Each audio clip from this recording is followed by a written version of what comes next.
It's time for the 49ers Rush podcast.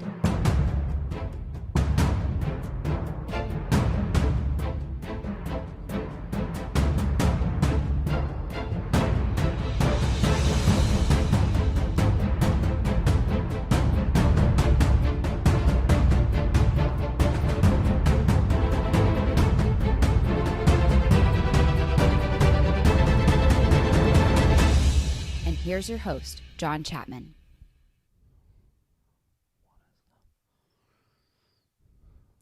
What is up, 49ers fans? I am your host, John Chapman, and welcome back to the 49ers Rush podcast. And we got some fun stuff to talk about today because guess what? You move on. You take what happens with the Falcons' loss and you move on. You focus on the good. You try to address some of the concerns, and you figure some stuff out. Now, there is some great news, and we're going to be covering some injury updates, as well as I see Fred already jumped on in the comments. Really appreciate that, Fred. We're going to be updating some of those things, talking about IR, some timetables, the good from the Patriots, or from the Falcons, the bad, playoff updates, lots of stuff to talk about, but we're going to be focusing on offense as much as possible today. As you know, if this is your first time joining us, here's how we kind of do all these things. Uh-oh, guys. Austin's in the comments. Just want to give a shout-out to Austin. He is a troll. He's a good troll. So you got to be careful with what's going on there. He's here for all the hot takes. So welcome, and very glad to have you guys with us. It's been a very exciting week, and without further ado, let's jump into the film.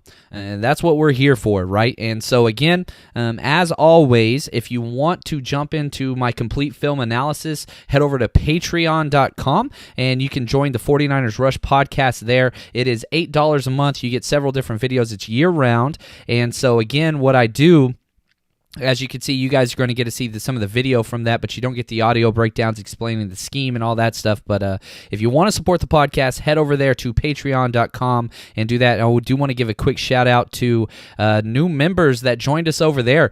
Lance, Angel, Thomas, Lindsay, and 88 Still Faithful. Just want to say thank you for your support. What you guys do there supports the podcast, and we've got a lot of new stuff coming on. We've got video breakdowns coming out that we have never done before. We're working on some huge summer projects as well. A football 101 series attempting to break down from start to finish from the ground up so that you can understand all the different schemes. We're working on that for the offseason. We've got the 49ers Rush podcast has built up into, we've got a lot of people, a lot of manpower, and I just want to say thank you because there's a lot of people working behind the scenes to bring this podcast out.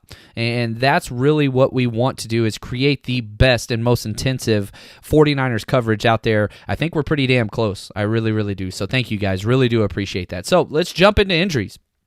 First off, best news today, Richard Sherman is back. He practiced today, even though it was a limited practice. He was back out there.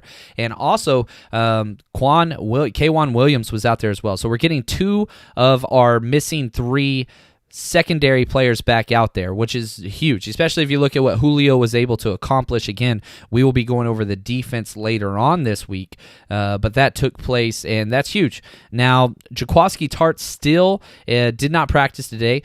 Kyle Shanahan gave us a couple updates. He considers him more day-to-day as we move forward, so that is huge. Now, there was a video posted by none other than Kendrick Bourne showing Quan Alexander getting some work in out there on the field, basically just running around doing some sprints. And, that set the faithful Twitter universe on fire. Oh my gosh, could he come back? So let's go through this. Now, the rules for IR are very simple. One, as soon as you get placed on IR during the season, it starts an 8-week timetable. Okay, so 8, just regular weeks. Then you can come back after that. So if we look at when he went on, you're talking about January. So he can't come back until after the divisional round, I believe. So even if he is healthy, he can't come back. Now, the pec tear, a couple more things. That's a serious injury. So just because he's out there running, which is very impressive, does not mean that he is ready to go out there and make arm tackles against, NFL-type running backs. So he's still got a long ways to go. Now, Kendrick Bourne put on there, he's coming back and all that stuff. Now, here's the more complicated issue. The 49ers only get to bring back 2 players. Every team in the NFL gets to bring back 2 players a year. Now, you don't have to designate those until the end, but it is a strong possibility. The 49ers have brought back 1 player, and that was Kentavious Street. He got his very first game action this week, and he didn't play a whole lot. Again, we will be talking about the defense at a later date, but he only got 11 snaps. So it's not like he came back and made a huge impact. And as soon as Julian Taylor comes back as well, his snaps are going to, I don't think his snaps are going to go up, and he didn't have a great game. So it didn't really warrant, the fact that he deserves more snaps. So is there a chance Quan can come back? Quan Alexander, a linebacker? Yeah, there's a chance. I hope that the opportunity presents itself, because that means we're going to be in the NFC Championship if he does do so. So keep that on the back burner. We'll see what happens. It would be very, very nice to get him back. That is for sure. Again, he's not practicing, but he is out there rehabbing. So he's not allowed to practice yet. You have to activate that practice window, which is 3 weeks. It's still too soon to do that. So they can't even activate him in practice yet until 3 weeks prior, and he hasn't hit that timetable yet. So we'll have to see what happens there. Real quick, haven't watched any ESPN or any dummy sport analyst since the loss. Just want it to be Saturday again. Yeah, and here's the deal. 49ers got a short week. They flexed us into the Saturday prime time, which is going to start Saturday at 5. We will be broadcasting live on hotmic.com. Use promo code RUSH, ESF, R-U-S-H, ESF, no spaces, and we are everywhere. So we had a lot of Android people join us last time. Obviously, it's been available for the iPhone, but if you haven't joined us, it's a blast. Let me just say that. It's a lot of fun, and it's a 49er-centric broadcast that covers your team. It's me. It's me talking the whole time, breaking down what's working, what's not, instead of a broadcast team that just covers the 49ers that 1 week. I've covered the 49ers my entire life. Ever since I was 10 years old, I was breaking down draft film. So I know I have a problem. It's a big problem. So if you haven't yet, you still watch it on your TV, but instead you can use your headphones or sync your phone to whatever speaker you want and turn it up, and the whole family can listen and learn a lot more. It's a much more football-specific broadcast, and it goes on through commercials. That's another thing. If you hate commercials, this is made for you, because when they go to commercial break, we're breaking down what's working. It's almost like getting a halftime report every single time they go to commercial break. So that is available for you guys. So please head over there and join us on Hot Mic, man. We had a lot of people with us last time. We want to get those numbers up. Let's see here. Did Street even play on Sunday? Yeah, again, he played 11 snaps, but did not do well. Yeah, and that's another thing. Because it was a pectoral tear back to Quan Alexander, his lower body's going to be just fine. But you have to rehab that to a point where you can take on an arm tackle and extend your arm all the way out and it not stretch that chest muscle. Usually that is a very, very long injury, but the severity of the pec tear is huge. Usually if they say pec tear, season's over. But hopefully he can come back relatively soon on that. So, yeah, it's going to be a fun game. You have the Rams, and let's talk just a little bit about the playoff implications of the loss, what that means, all those different things. So, first off, the 49ers are still in the exact same position of controlling their own destiny. They are no longer the 1 seed. They've dropped back down to the 5 seed, which seems to be back and forth, back and forth, back and forth. Since, we lost to the Ravens, we dropped to 5. We beat the Saints, we jumped to 1. We lost to the Falcons, we dropped to 5. Now we have the Rams and the Seahawks. And we all knew it was going to come down to these last 2 games. So this is key. Please pay attention. This Rams game is important for tiers or the seeding of the NFC playoffs. This game is not important for the divisional race. The 49ers can lose versus the Rams, beat the Seahawks, and still win the NFC West. What the Rams game is all about is, one, just division rivalries, all those types of things, because if we beat the Rams, we basically send them packing. They can't be in the playoffs. They can still get in the playoffs. They need help to catch the Minnesota Vikings, but we can send them home. We can end their season, which would be nice. I really want to do that. I hate the Rams, so that's one thing. But as far as just the NFC West goes, If the 49ers beat the Seattle Seahawks, we're division champs, period. That's all there is. We're tied for a record because here's why.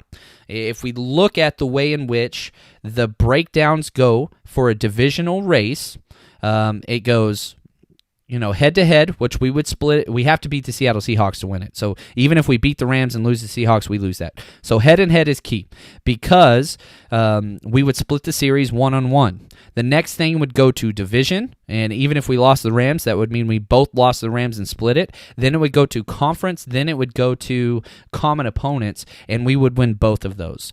Because we beat the Saints, they lost to the Saints. Everything else would be identical. So as long as we beat the Seahawks, we win the NFC West, period.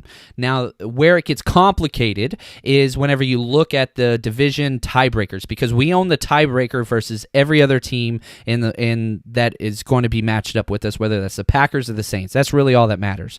Because if we win the division, that's going to put us up there with them for the first or second seed. We are tied with both of those teams as far as records go, but we own the tiebreaker.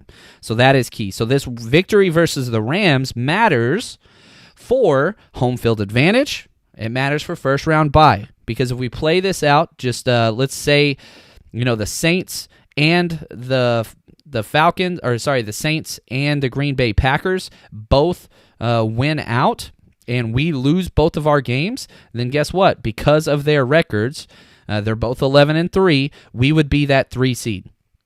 So what this game means this week is, do you want a first round bye? If you beat the Rams, you are giving yourself for that first round bye in that number 1 seed. That's all that means. Now, there is a universe where the 49ers can lose this week, beat the Seattle Seahawks, and still be the number 1 seed. You're going to need some help. You're going to need both those teams to lose one, or one of those teams to lose in order to get a bye. So, which they have some tough matchups as well. So there's lots of different possibilities where you can get into, well, if this happens and that happens and all that stuff, that's coming, and we're going to be doing those, and they do that on NFL Network and ESPN and all that stuff. But here's the thing that you have to understand. All you have to do to win the NFC West, beat Seattle. You want the number 1 seed, win these 2 games. So theoretically, the 49ers should just have 5 games left. You beat the Rams, you beat the Seattle Seahawks, you're the number 1 seed, you win the divisional round of the playoffs, you win the NFC Championship, you win the Super Bowl. 5 games left. Worst case, you got 6 games left. Okay, you lose whatever the next 2 games, then you go to the wild card, and then you've got to win an extra game. So we'll have to see what happens there. And yeah, I do expect D Ford to return as well. I do think that is going to be the case.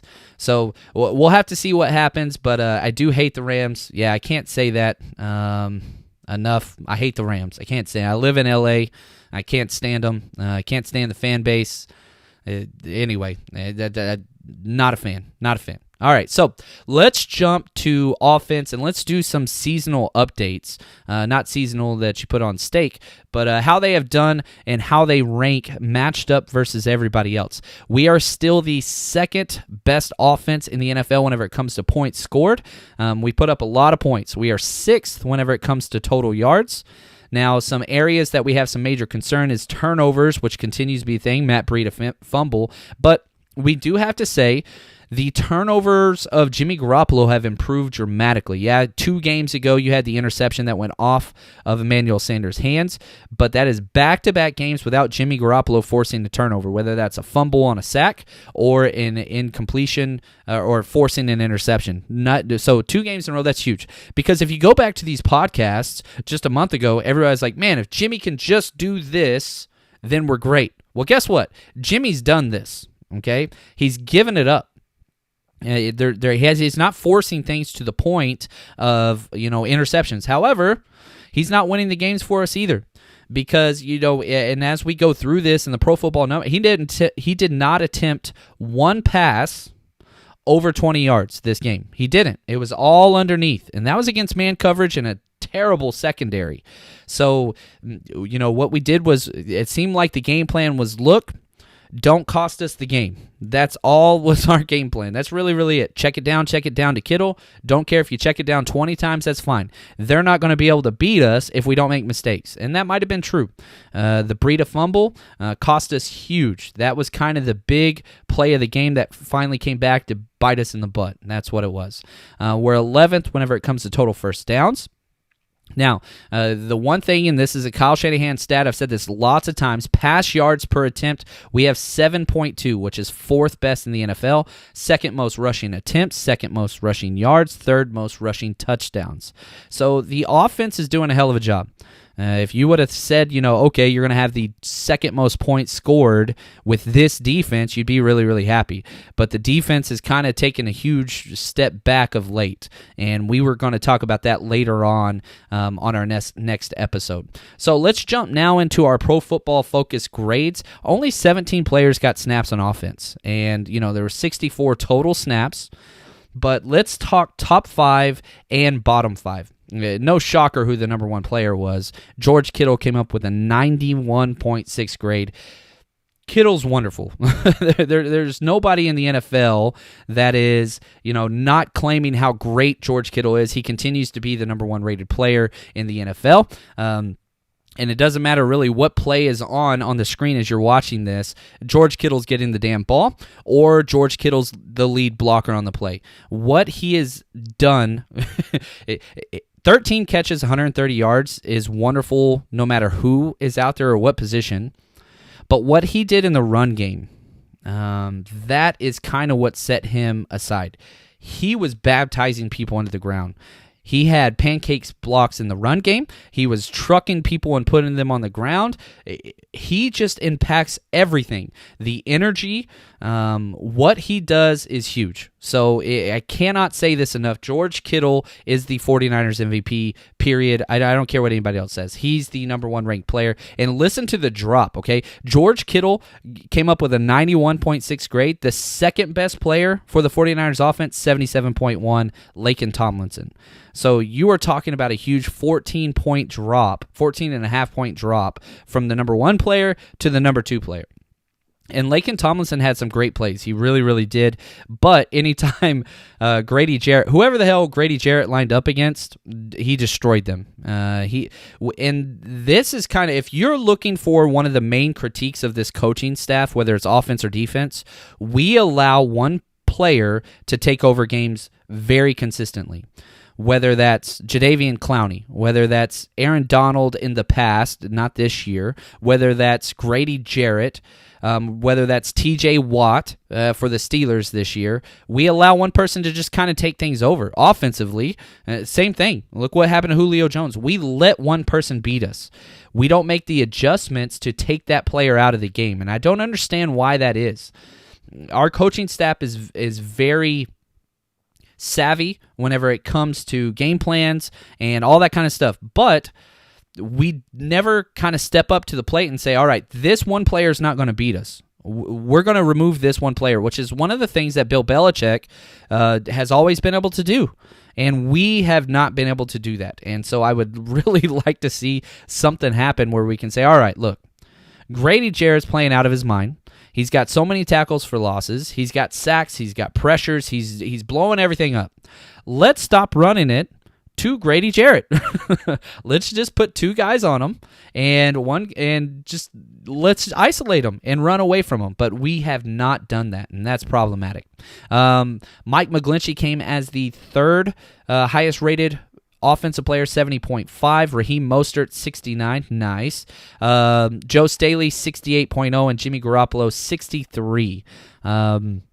He just never took any passes downfield. He just never did. Now let's look at the flip side. Let's get sad here real quick. Matt Breida, holy cow, 28.4, and a lot of that had to do with 2 fumbles on 3 carries. One of his fumbles went out of bounds, and it wasn't really that big of a deal. But then 2 plays later, he fumbles the ball again, and I really do think you take away that fumble, this game is over. We were in scoring position, and so you could have added a field goal at worst, and then they would it would have been down 9 points instead of 6 points at the end. So Mike Person, he had a terrible game, pass blocking, run blocking. He had a 30.6, and that was just Grady Jarrett just destroyed him all game. That was a matchup that they wanted, and they got it. Levine Tololo going against his previous team, 43.5. He only got 11 snaps. I don't know why Roz Dwelly is not getting more of those snaps. Dwelly got 3 snaps, and Toilolo got 11. I want Dwelly on the field. He's proven he can be a part. He made one of the key plays in this game on the punt where he forced the fumble. I don't know why we are out. I don't know why he disappeared. Once Kittle got healthy, we just put Dwelly back on the bench, and I just don't get it. I don't get it. I don't understand it. Emmanuel Sanders, worst game as a 49er. He was sluggish to say the least. From jumping off sides to drop passes to poor routes. He did have some good run blocks. To the fumble by Breida and him just watching other people jump in front of him to get it. Body language was bad. I mean, it was just a bad game for Sanders. Hopefully he rebounds. He's been great. Emmanuel Sanders has been an A-plus add, one of the better trades in the NFL at the trading deadline. He's been great, but this was not a great game for him. He played very, very poor all the way across the line. He had a catch in the first quarter and then didn't get another catch until halfway through the fourth. Just disappeared. And he never got separation on his catches. They were contested. They just ran man coverage against him, and he disappeared. Completely blanketed by a very poor secondary. Ben Garland, 53.6. Grady Jarrett got him. And Tevin Coleman, who only got 19 snaps, 55.4. 2 of the 3 and outs were on him. And if we look at the kind of running back snap percentage, it was, here's the deal. You've got Raheem Mostert gets 34 snaps. Tevin Coleman gets 19. Matt Breida gets 12. So you can kind of see how things are shaking out. But again, 3 straight games, Tevin Coleman's the first guy out there for the first quarter, first guy out there in the third quarter. I don't know what he has on Kyle Shanahan. I don't get it.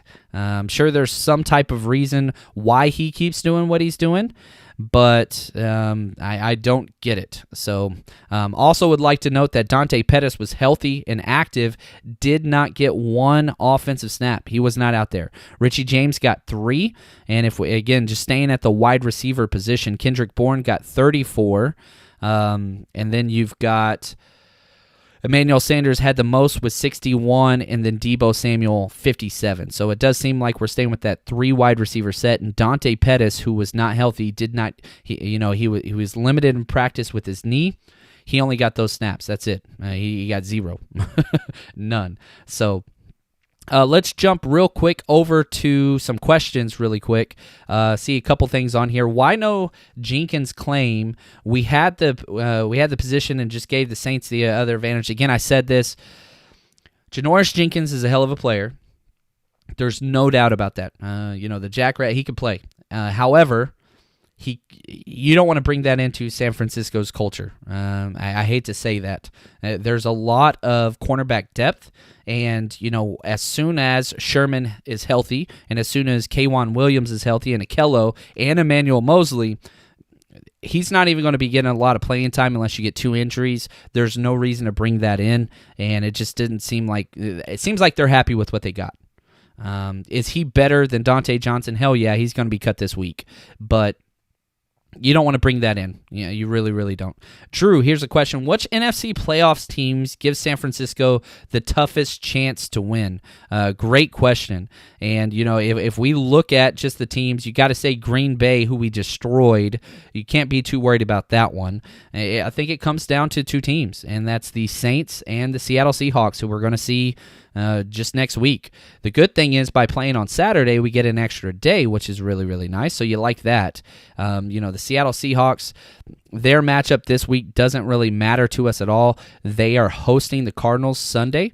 So we get an extra day, which is huge. 49ers have been able to say that twice this year, where we have had an extra day or more time than the opposing team. 3 times than the other team we're playing. So that's very, very nice. So the Seattle Seahawks play on Sunday, but this isn't one of those where I am going to root against the Seahawks, as I always do, but it doesn't really affect the 49ers whatsoever. Again, going back to what we said earlier in this podcast, 49ers could lose versus the Rams. Seattle can beat the Arizona Saints. Doesn't affect the NFC West race at all. Just really, really doesn't. Yeah, I'm with you. Doug Gottlieb said Kittle can't block. Those guys don't watch film, okay? They don't even write their own lines. I'm going to be honest. They really, really don't. They have people that do that, and they say, hey, if you say this, we're going to get a lot of retweets. Have fun, sell it. That's what they're just car salesmen at that level. Really, really, that's all it is. Do you think that we will have Tart back with Sherman? I'm not sure Tart comes back this week. And I'll say, here's the deal. Again, we'll talk about this. I've already gone through defensive film once. Haven't finished my breakdown yet for the Patreon page. But we didn't lose this game because of Marcel Harris. Did Julio make a couple plays on him? Yeah. But Marcel Harris was a second-graded player. He played very, very well this game. We lost. You look at the previous game. You could put that on Marcel Harris. But we won the Saints game. You could put the Ravens game on him. You could. If we would have lost the Saints game, you could have put that on him. But this Falcons game, you cannot put on Marcel Harris. It would be nice to have Tart back. I think one more week. I really, really do. The 49ers defense has regressed since we played the Rams. That is very, very true. The defense is not doing its job. Again, I want to stick as much to the offense as possible. But if you look at the first 8 weeks of the 49ers, one team got 20 points. That's it. 2-0. If you look at after that, weeks 9 through 15, every single team but one has gotten 20 points. Last 3 weeks, 29 to the Falcons, 46 allowed to the Saints, 20 to the Ravens. Now we got the Ravens, who, man, they're either red hot or ice cold. Who knows what we're going to get? Their season's on the line. You got to expect the best game possible. But if we look at what the Rams game was like last time, they only had 157 yards, total yards, against us. My bet is they're going to have more than 157 yards against us this week. I do expect that we are going to win that game, and so does Vegas. You look at the money lines, but again, we were 10.5 point favorites last week versus the Falcons. And, if you've been betting with us on mybookie.ag, which is the #1 sportsbook betting site online in the world, love these guys, sponsors. They make these podcasts possible. And here's what's special, okay? Last week we were 10.5 point favorites, and I went and found this stupid bet in the props bet where the 49ers win by 6 or more, and I thought that was a lock, and we lost it. We didn't win that one, and because of that, we also had the 49ers money line, part of our parlay. We missed that one. But we hit 3 out of 4 parlays. We've had a heck of a thing. And if you want to keep betting with us on MyBookie, please do. Use promo code 49ers, 49ERS. They're going to double your initial deposit. And we're going to keep betting because it's been a huge year. I don't want to talk about my balance, but it is positive by a considerable margin. And hopefully yours is too because you've been betting with us. So again, head over to MyBookie, MYBOOKIE.ag. Use promo code 49ers. They're going to double your initial deposit up to $1,000. So if you want to put $10 in, they're going to give you $10 extra. You put 50 in, 50, all the way up to 1,000 for my big time spenders. Join us once we do our breakdown. And again, because the game is Saturday, we've got to kind of bump everything up. It's going to be a very cram-packed weekend, and I've got Christmas parties and all that kind of stuff, but we are going to make sure that we bring you the best 49ers has to offer as far as content. So we're not going anywhere, and a lot of that I do want to say thank you to MyBookie. We will be breaking that down, and so if we look at the numbers for this week, currently the 49ers are minus 6.5. The over-under is 45 points, which, man, with the way these two teams have been playing, I'm loving that over bet right now because the 49ers defense is not playing like it did the first 10 weeks. Now, maybe getting back Sherman, getting back K'Wan Williams, that's going to help this defense out, but there just hasn't been a lot of pressure, and teams have found get the ball out quick, and you're going to be able to do whatever you want against this defense. And you can't hold on to the ball. You got to get it out quick. So we'll have to see what happens moving forward. But again, thank you to the sponsors, mybookie.ag. They've done a lot for us. I really do appreciate what they've done. So, I love the over. I'm telling you that right now. I've already put money down on that. We'll have to see what happens there. So a couple other questions real quick before we jump off. It seems like our crowd noise is not as loud as other stadiums. Your opinion? Yeah, you're exactly correct. A lot of problems with Levi's from the moment it was made. One, in the summer, if you've been down there on the wrong ends of the end zone, it is freaking, that sun is right in your face and super loud. But you're correct. It is not a loud stadium. There's a lot of open creases in the corners, and it's what it is. Now, was it loud on Sunday? Yes, it was. But is it near as loud as places, the older stadiums? It's not. And you could almost look at it as well. The older the stadium, usually the louder it is, unless you're a Raiders fan and you have to tarp half of your stadium because you don't have a fan base and you're not competitive. Throwing some shade there to the Raiders fans. But yeah, the way Levi's is built, it's never going to be the loudest stadium. It can still be louder, and a lot of that is just, it took a while to get, when Levi's came out, the 49ers got bad pretty quick. And so it's kind of rough, but it's what it is. It does need to be louder. It can be louder, but it's never going to be the loudest. That's just what it is. If you've been there, there's so much open space from the field through the corners. So it doesn't have that kind of bowl effect where the sound is coming from everywhere. It's never going to have that just by the way it was made. So who other than Kittle will show up in the next two games? We didn't have Emmanuel Sanders the first time we played the Rams, and, they didn't have Jalen Ramsey. So that's two, talk about an awesome matchup. Who would have guessed these two in the 49ers versus the Rams would be going up against each other, but that's going to be a fun one. Kittle's going to be Kittle. And also, we had Western Richburg against Aaron Donald last time. Now it's Ben Garland. So that's going to be a fun matchup as well. The Rams, covered them a lot, watched a lot of the films. We know what they do. We see them twice a year. This is going to be the sixth time that these two head coaches have gone against each other. It's a divisional matchup. Playoff lines are. This is a huge game. It was flexed for a reason into the primetime Saturday game.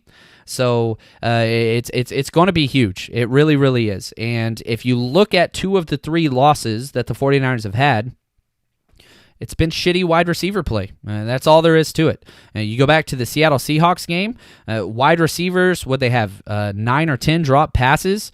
And if you look at the Falcons game, we didn't have a wide receiver make a catch in the second or third quarter. Wide receivers are kind of turning into the X factor. And whenever you look at everything that's been spent, and I've done this in the past, but I'll see if I could do it off the top of my head. Second round pick on Dante Pettis. You traded a second and third round pick to get up to Dante Pettis to get him. Second round pick on Tebow. Third round pick on Jalen Hurd. Hasn't taken an NFL snap yet. You trade a third and a fourth round pick for Emmanuel Sanders. Yeah, you got a fifth back. Also, you spent a fifth on Trent Taylor. Hasn't taken a snap this year. Kendrick Bourne is an undrafted free agent, but somebody's got to pay out. You've paid up for the position. You've drafted that heavily. Just nobody has showed up consistently. Debo's been great, but he leads the NFL in drops. He's got 10 drop passes, more drops than any wide receiver in the NFL. Well, I should say he's tied with 10 with Michael Gallup of the Cowboys and Julian Edelman. The difference between Julian Edelman is he has twice as many targets and 10 drops. So Debo Samuel has the highest drop percentage in the NFL of anybody that has over 40 targets this year. That's problematic. Yeah, he's a rookie. I get it. But 10 drops, that's not okay in 14 games. It really, really isn't. So the wide receivers, Jimmy Garoppolo's playing fine. He's doing just great. Yeah, we're not attempting a lot of deep passes, but it's bad. It's just bad.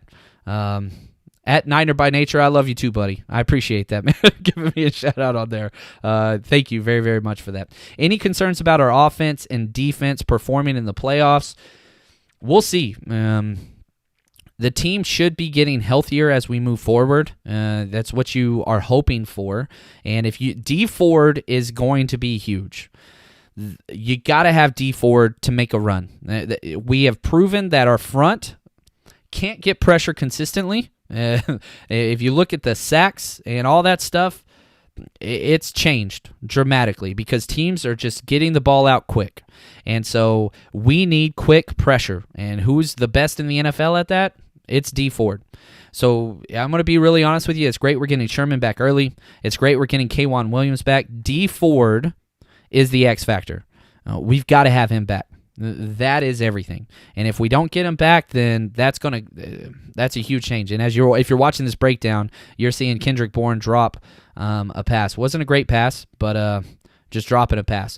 Now, you guys don't get to see a lot of the breakdown just because, it's an hour long plus for the offense. It's an hour long plus for the defense. It's a lot. I talked so damn much. You guys know that by now. So anyway, if you want to see the rest of that, please head over to patreon.com and just type in 49ers Rush Podcast. Join us over there, the Frank Gore tier. It's $8 a month. Comes out to about $1 a video. And again, we're going to be year-round. We're doing a Football 101 breakdown series. We're going to be breaking down draft film as well. We are just continuing to add more and more content for you guys. And that's what we want to do. We want to be the best podcast out there. So just want to say thanks for all the support.